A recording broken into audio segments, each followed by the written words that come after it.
Hello, everyone. As you can see, Democrats are united, and we're standing strong. As we've said from the very beginning, we're ready to work across the aisle to fund government that protects Americans' health care. Unfortunately, Donald Trump has other plans for Republicans. In fact, he said, don't even bother dealing with them when it came to negotiating with Democrats. And it's clear why. While Democrats have been focused on putting American families first, Trump has been focused on putting himself first. He and Republicans showed us their priorities with the big ugly law. They put billionaires over families, corporations over workers, profits over people, wealth over health. Well, Democrats have made it clear that we didn't stand for these policies then, and we're making it clear again now. We will not rubber stamp Republicans' continuing resolution that does nothing to fix the healthcare crisis that they've created. Yeah.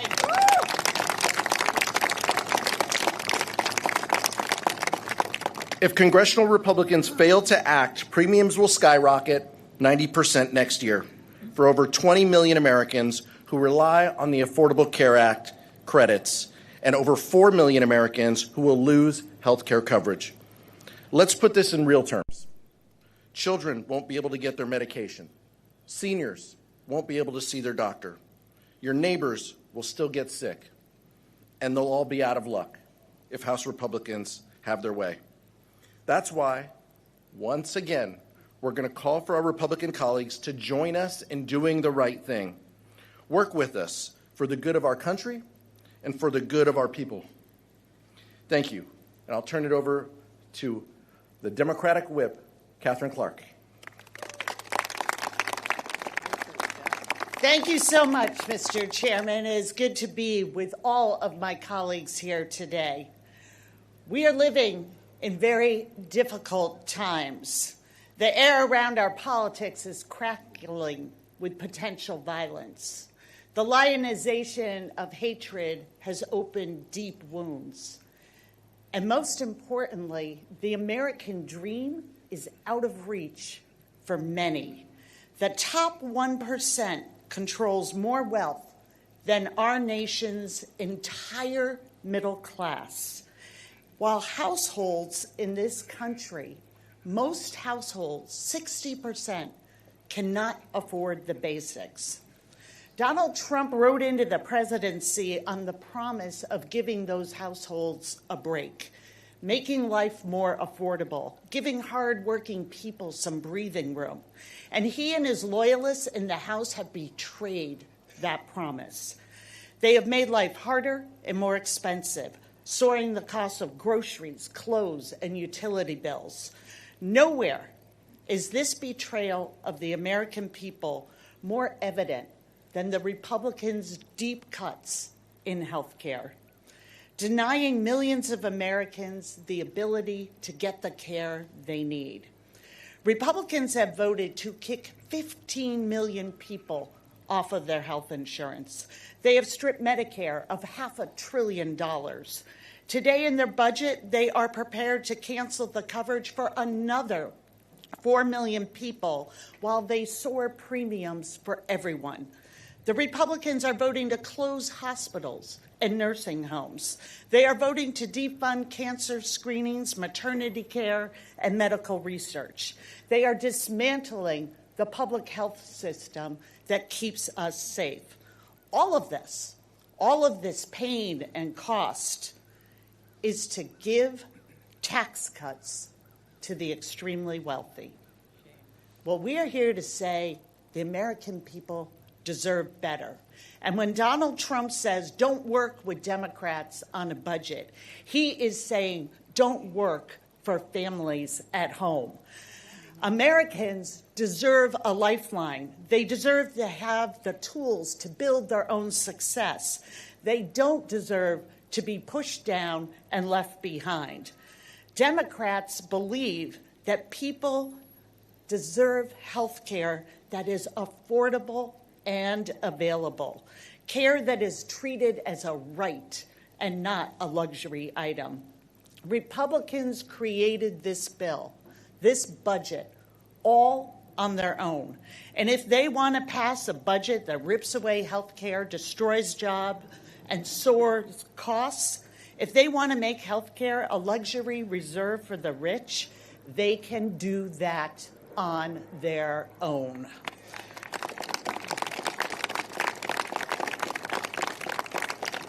Democrats will be voting for the American people. We will be voting for people like Claire Sachs and Rico Winston. Claire, who has joined us, is a small business owner who's here with us today to talk about that she's a hardworking entrepreneur and she depends on the ACA to get by. We are voting today for the American people and for Claire. And Claire, thank you for coming and sharing your story. The mic is yours.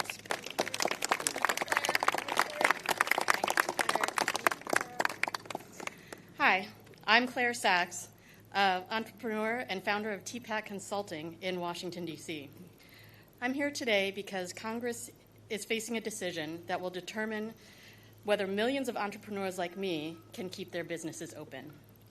The enhanced premium tax credits that help many small business owners afford health care coverage expire in mere weeks. Without them, rising health care costs would force many small entrepreneurs, including me, to close their doors. I have 4 decades of experience in the healthcare system. In 1983, B-strep spinal meningitis triggered type 1 diabetes, which resulted in a cascade of 15 additional diagnoses. 16 is pending. Here's my reality. I literally can't live without affordable health care. I use an insulin pump that without coverage would cost $7,500, and the insulin that goes in it runs about $330 a vial, and I need 36 vials a year.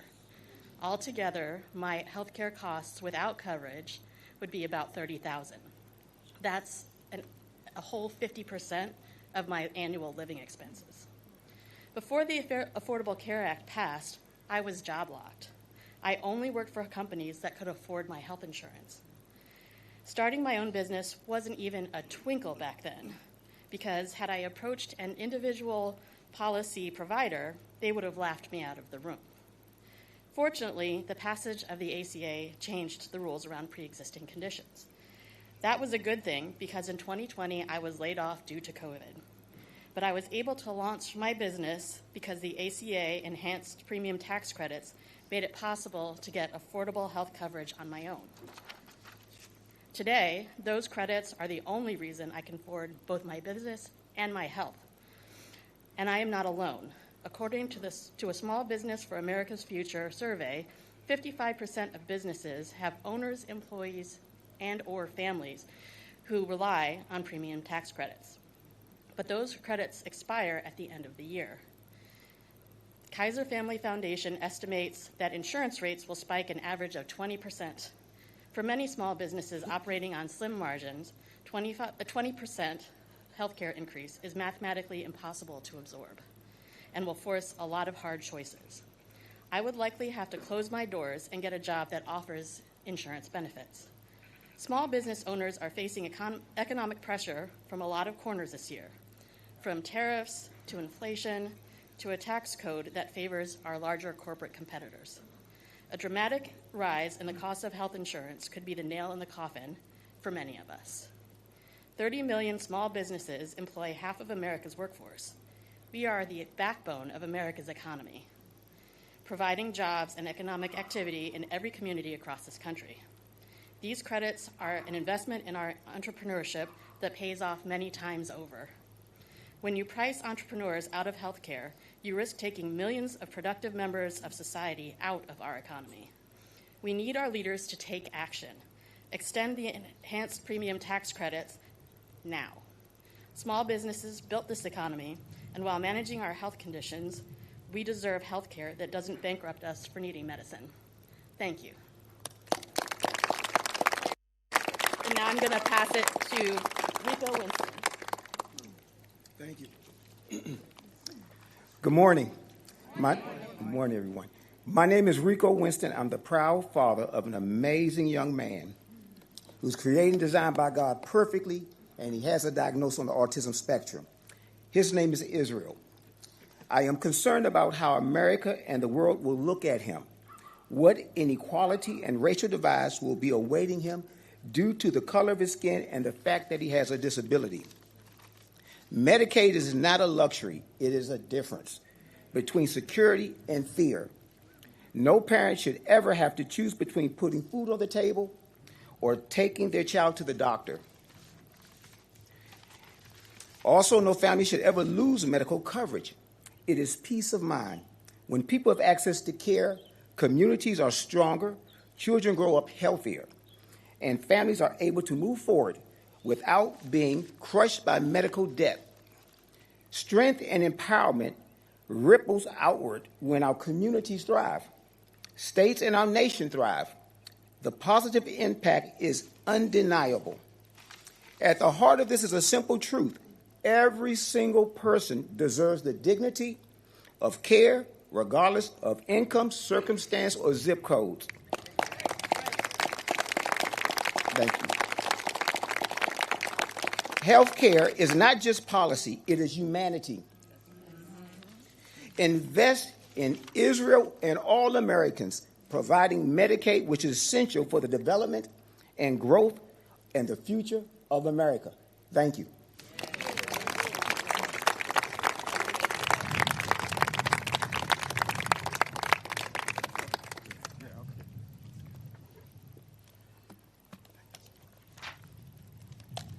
Thank you, Rico and Claire. Good morning to everyone. Thank you for sharing your powerful stories about how important Medicaid and the Affordable Care Act are to you, your families, and illustrating the importance of health care to all Americans. Today, there's a choice before every single member of the House of Representatives. Will we stand up for the health care of the American people, or will we bend the knee to Donald Trump and his continued efforts to gut health care for everyday Americans? House Democrats are clear. We don't work for Donald Trump. We don't work for J.D. Vance. We don't work for Elon Musk. We work for the American people. And that is why we are a hard no on the partisan Republican spending bill, because it continues to gut the health care of everyday Americans. Now, House Democrats are willing to work with anyone, anywhere, at any time in order to make life better for the American people and lower the high cost of living. The partisan Republican spending bill fails that test. It will actually make life more expensive, make health care more expensive for the American people. Donald Trump and the Republican Party have launched an all-out assault on health care in America. Republicans have slashed Medicaid with the largest cut in history. Republicans are dramatically raising premiums, copays, and deductibles for tens of millions of Americans. Republicans are forcing hospitals, nursing homes, and community-based health clinics to close all across the country, including in rural America. Republicans have set in motion a $536 billion cut to Medicare. And Republicans are cutting off funds for medical research, even for children with cancer. It's unacceptable, unconscionable, un-American, and Democrats are not going to stand for it at all. At all.